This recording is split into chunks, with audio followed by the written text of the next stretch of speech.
Operation সিন্দুর গোটা ভারতবাসীকে এক ছাতার তলায় নিয়ে এসেছেন।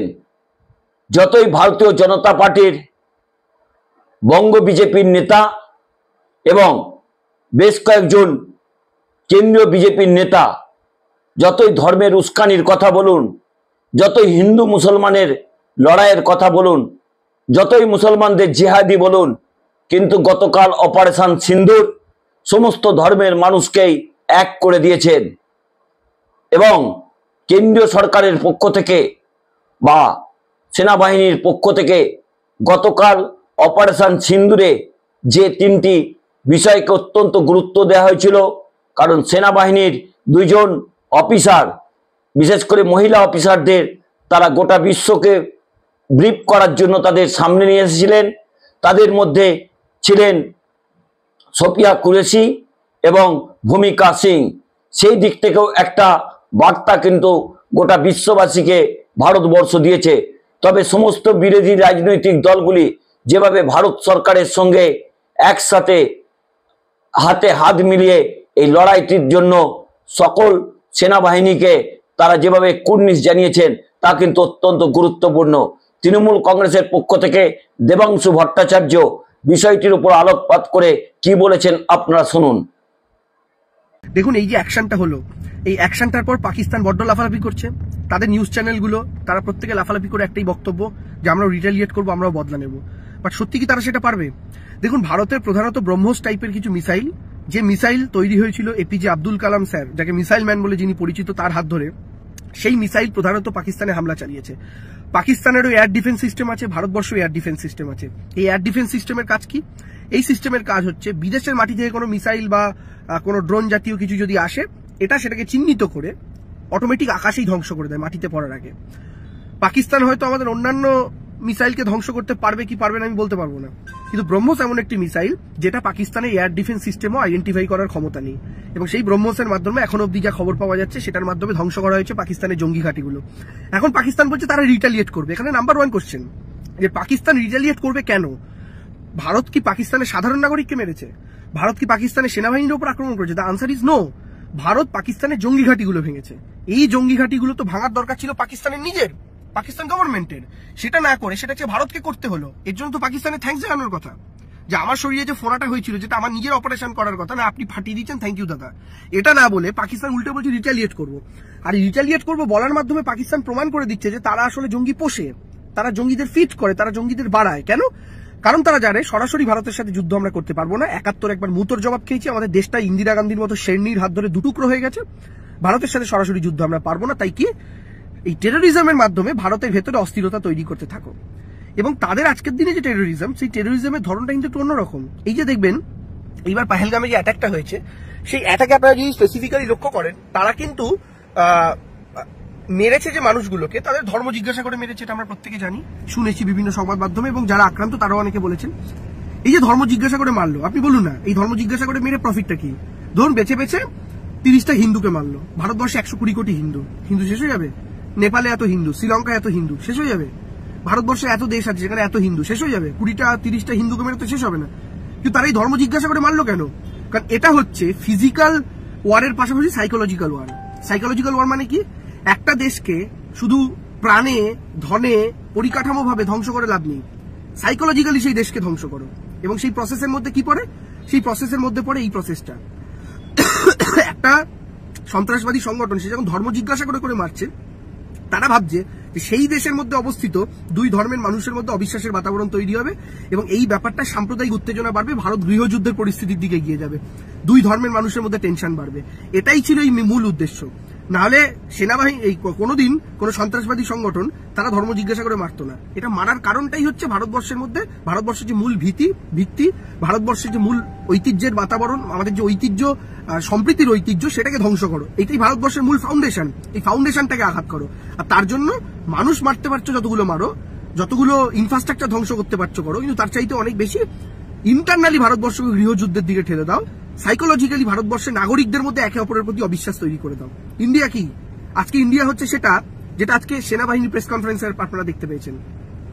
একদিকে বসে রয়েছেন কুরেশি ম্যাডাম, একদিকে বসে রয়েছেন সিং ম্যাডাম, আর মাঝখানে বসে রয়েছেন আরেকজন। ধর্ম মতে আপনি যদি দেখেন, একজন মুসলিম, একজন শিখ আর একজন হিন্দু, কিন্তু তারা প্রত্যেকেই কি তাদের ধর্মের আইডেন্টিটি নিয়ে বসে আছেন? না, তাদের একমাত্র আইডেন্টিটি কি? তারা আর্মি। তারা ভারতবর্ষের, ভারত মায়ের হয়ে দেশের শত্রুদের বিরুদ্ধে যুদ্ধ করেছে। আজকের ইমেজটা কত পাওয়ারফুল, আজকের ইমেজটা কত সুন্দর, কত শক্তিশালী একটা ইমেজ। এটাই তো ইন্ডিয়া। যারা দুটো কুসুম করে লাফাচ্ছিলেন, যেসব হনুমানগুলো, যে বাঁদরগুলো, তাদেরকে জিজ্ঞাসা করতে যে কুরেশি ম্যাডাম কি আপনার কুসুমের মধ্যে আপনি রাখবেন না? যে ব্রহ্মোস দিয়ে অ্যাটাক করা হলো, সেই তার সৃষ্টিকর্তা যিনি এপিজে আব্দুল কালাম, তাকে আপনার কুসুমের মধ্যে ধরবেন কি ধরবেন না? হ্যাঁ, এদের জন্যই আমরা বলি একই বৃন্তে দুটি কুসুম, হিন্দু মুসলমান, এবং এরাই 90%। হিন্দুদের মধ্যে এরাই 90%, মুসলিমদের মধ্যে এরাই 90%। 10% খারাপ সব জায়গাতে আছে। নাও দ্য থিং ইজ, এই যে কেসটা হলো, পাকিস্তান চেষ্টা করলো যে ধর্ম জিজ্ঞাসা করে খুন করাবে সন্ত্রাসবাদীদের দিয়ে, তাতে ভারতবর্ষের মধ্যে একটা অস্থিরতা তৈরি হবে। কিছুটা হয়তো অস্থিরতা তৈরি হয়েছিল, কিন্তু আলটিমেটলি তো এটা গান্ধী সুভাষদের দেশ। এই পাকিস্তানের প্রোপাগান্ডা সফল হয়নি। হিন্দু মুসলমান একসাথে মিলেই ঘটনার প্রতিবাদ করেছে, বিদ্রোহ করেছে। ভারতবর্ষের মন্দিরের বাইরে বিশেষ প্রার্থনা হয়েছে, যারা মারা গিয়েছেন তাদের আত্মার শান্তি কামনা করে। ভারতবর্ষের বিভিন্ন মসজিদগুলোর বাইরে বিশেষ প্রেয়ার হয়েছে, নামাজ হয়েছে, যারা মারা গেছে তাদের আত্মার শান্তি কামনা করে। That is India. তাই পাকিস্তানের যে সাইকোলজিক্যাল টেরোরিজমের উদ্দেশ্য ছিল, সাইকোলজিক্যালি ভারতকে ভাঙার উদ্দেশ্য ছিল, দুর্বল করার উদ্দেশ্য ছিল, সেটা তারা ফেল করলো। এবার ভারত পাল্টা রিটেলিয়েট করলো, ব্রহ্মসের মাত্র জায়গা দিয়ে ওদের জঙ্গিদের ঘাঁটি ঘুরিয়ে দিল, যেটা পাকিস্তানে নিজের করার কথা ছিল। এবার পাকিস্তান বলছে পাল্টা, তো পাল্টা কি চালাবে? ও যাই চালাতে যাক না কেন, ওর কাছে এমন কোনো অস্ত্র নেই যেটা দিয়ে ভারতের এয়ার ডিফেন্স সিস্টেমকে ব্রেক করতে পারে। ওর এমন কোনো মিসাইল নেই। ও যাই মিসাইল পাঠাবে না কেন, ভারতবর্ষ সেটা আকাশেই ধ্বংস করে দেওয়ার ক্ষমতা রাখে। কারণ এতদিন ধরে ভারতবর্ষের মাটিতে একের পর এক সরকার, দিনের পর দিন, তাতে যেমন অটল বিহারী বাজপেয়ীর সরকার ছিল, মনমোহন সিং এর সরকার ছিল, তার আগে যারা ছিলেন তারা পরপর ভারতবর্ষের ডিফেন্স সিস্টেমের ভিতটাকে এতটা মজবুত করে দিয়ে গেছেন, আজকে এতটা ইজি নয়।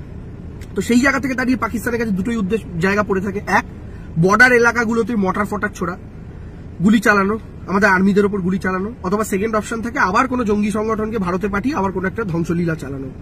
এর বাইরে গিয়ে পাকিস্তানের আর কোনো ক্ষমতা নেই। আর পাকিস্তানের পাশে সেই অর্থে কোনো দেশ দাঁড়াবে না, কারণ যারাই পাকিস্তানের পাশে দাঁড়াবে তাদেরকে এই প্রশ্নের সম্মুখীন হতে হবে, তোমরা তাহলে টেরোরিজমকে ঘুরপথে সাপোর্ট করছো। সো দ্য থিং ইজ, এই মুহূর্তে পাকিস্তান রিটালিয়েশনের কথা বলে আলটিমেটলি নিজেরা যে পোষণ করতো, নিজেরা যে পুষতো এই জঙ্গিগুলোকে, সেটা তারা অ্যাডমিট করে ফেললো। কারণ হচ্ছে ভারত তো জঙ্গি ঘাঁটি মেরেছে, ভারত তো সাধারণ সিভিলিয়ান বা সেনাবাহিনীদের মারেনি। তো ফলে স্বাভাবিকভাবে পাকিস্তান খুব খারাপ জায়গাতে আছে। অলরেডি তাদের জল বন্ধ, জল নিয়ে তারা সমস্যার মধ্যে রয়েছে। এই সব নিয়ে পাকিস্তানের অবস্থা খারাপ। পাকিস্তানের অর্থনীতিরও যে অবস্থা খারাপ, পাকিস্তানকে ভিক্ষার বাটি নিয়ে চীন থেকে শুরু করে বিভিন্ন দেশের দাঁড়ে দাঁড়ে ঘুরতে হচ্ছে। ফলে এই জায়গা থেকে দাঁড়িয়ে পাকিস্তান বেশি সাহস দেখাবেও না। যদি দেখায়ও, আমাদের ফোর্স রেডি আছে। শুধু আমার ভারতীয়দের কাছে একটাই অনুরোধ, বিশেষ করে পশ্চিমবঙ্গের আমরা যারা আছি, ইন্ডিয়ানরা, বেঙ্গলি ইন্ডিয়ান, তাদের কাছে আমার অনুরোধ, আপনারা দয়া করে পাকিস্তান যে সাইকোলজিক্যাল টেরোরিজমটা করতে চেয়েছিল অ্যাপ্লাই, যে ধর্ম জিজ্ঞাসা করে খুন করব, তাতে একটা ধর্মের মানুষের প্রতি অবিশ্বাস তৈরি হবে এবং ভারতবর্ষ আভ্যন্তরীণভাবে দুর্বল হবে, দয়া করে এই প্রোপাগান্ডাকে সাকসেসফুল হতে দেবেন না। এই ঘটনার পর যারা সমস্ত মুসলিমদের খারাপ নজরে দেখা শুরু করে দিয়েছিলেন, এই ঘটনার পর যারা রাস্তায় দেখলে মুসলিমদের পেটানো শুরু করে দিয়েছিলেন, উত্তরপ্রদেশে, রাজস্থানে, বিহারে ভিডিও একের পর এক ভেসে আসছিল, সরি, যে সমস্ত সাংবাদিকের নামে কলঙ্করা একই বৃন্তে দুটো কুসুমকে ব্যঙ্গ বিদ্রুপ করে গান করা শুরু করে দিয়েছিলেন, তারা আসলে সেই পাকিস্তানি টেররিস্টদের, I am sorry to say, তাদেরই সন্তান, তাদেরই ঘরের সন্তান। কারণ তারা আলটিমেটলি পাকিস্তানের উদ্দেশ্যকেই সফল করার জন্য ভারতবর্ষের ভিতটাকে দুর্বল করার চেষ্টাতেই মেতেছিলেন। ফলে দয়া করে পাকিস্তানের এই উদ্দেশ্যকে কেউ সাকসেসফুল হতে দেবেন না। আমরা 140 কোটি ভারতবাসী, এটাই আমাদের পরিচয়। এর মধ্যে কোনো ধর্ম, ভাষা, জাতির বিভেদ নেই। আজকের ইন্ডিয়ান আর্মির প্রেস কনফারেন্সটা ভালো করে দেখুন। আমাদের সেনাবাহিনী আমাদের গর্বের অর্গানাইজেশন, কেন জানেন? তারা আজকে প্রেস কনফারেন্সের মাধ্যমে এই যে অ্যারেঞ্জমেন্টটা করেছে, এই যে বসিয়েছেন 3 জন চিফকে, এবং তারপরে যে ব্রিফিংটা করেছেন, সেটার মাধ্যমেই তারা যা বার্তা দেওয়ার দিয়ে দিয়েছেন। উচ্চিংড়েরা যারা লাফাচ্ছেন, তারা ইন্ডিয়ান আর্মির থেকে শিখুন। কোনো পলিটিক্যাল পার্টির থেকে, দেবাংশুর থেকে শুনে, 4-5টা লোকের থেকে শুনে বলার দরকার নেই। ইন্ডিয়ান আর্মির থেকে শিখুন। This is India. আর এই ইন্ডিয়া আমরা যেন একত্রিত থাকি। আর ছোটবেলার সেই দাদু ঠাকুমার বলে দেওয়া গল্পটা যেন মাথায় রাখি। প্রতিবেশী যখন হামলা করতে আসে, তখন বাড়ির কাকা জ্যাঠাদের মধ্যে ঝগড়া রাখতে নেই, একসাথে মিলে কন্ট্রোল করতে হয়, নাহলে বাড়িটাই ভেঙে 4 টুকরো হয়ে যায়। এটা কিন্তু মাথায় রাখবেন প্রত্যেকে। Thank you. আরেকবার পাকিস্তানকে হ্যাপি দিওয়ালি। জঙ্গিরা মারা গেছে, আপনাদেরও সেলিব্রেট করা উচিত। আপনারা সেলিব্রেট না করে শোক পালন কেন করছেন আমি জানি না। পাকিস্তানের উদ্দেশ্যে আমার বক্তব্য। আর বাদবাকি ভারতের প্রত্যেক নাগরিককে আমার অভিনন্দন, ইন্ডিয়ান আর্মিকে স্যালিউট। এবং মমতা বন্দ্যোপাধ্যায় একটু আগে টুইট করেছে দেখলাম, জয় হিন্দ জয় ইন্ডিয়া।